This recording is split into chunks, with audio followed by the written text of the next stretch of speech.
మన దేశంలో ముస్లింలు హిందువుల్ని ఊచకోత కోస్తుంటే కామ్గా ఉండండి అని చెప్పిన పెద్దాయన బ్రిటిష్ వారికి యుద్ధంలో సైనికులు అవసరమైతే మాత్రం ఇండియన్స్ని గన్నులు పట్టుకోమన్నాడు. గాంధీ అహింస అంటే తెల్లదొరల కోసం చంపటం లేదా చావటం.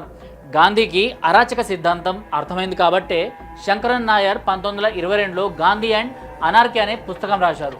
అయితే ఆయన జీవితంలో అది అసలు ఘట్టం కాదు.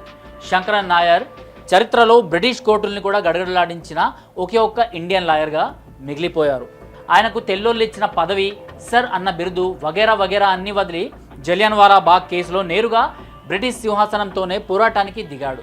జనరల్ డయ్యర్ భారతీయులపై కాల్పులు జరపడాన్ని కోర్టులో సమర్థించుకున్నాడు. అతడికి వ్యతిరేకంగా ఆనాటి రాజ్యాంగబద్ధమైన న్యాయ వ్యవస్థకు లోబడే శంకరన్ నాయర్ కేసును వాదించారు.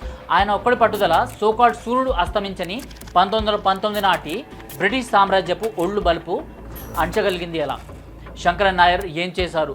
ఆయుధం పట్టకుండా, అహింస అంటూ జనాల్ని పక్కదోవ పట్టించకుండా, అంటే కొంతమంది చేశారు కదా, అలా పట్టించకుండా ఆయన చేసిన న్యాయబద్ధమైన చట్టబద్ధమైన పోరాటమే సోకాల్డ్ సూర్యుడు అస్తమించని 1919 నాటి బ్రిటిష్ సామ్రాజ్యపు ఒళ్ళు బలుపు అంచగలిగింది. ఎలా?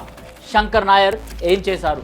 ఆయుధం పట్టకుండా, అహింస అంటూ జనాల్ని పక్కదోవ పట్టించకుండా ఆయన చేసిన న్యాయబద్ధమైన చట్టబద్ధమైన పోరాటం ఏ విధంగా ముగిసింది?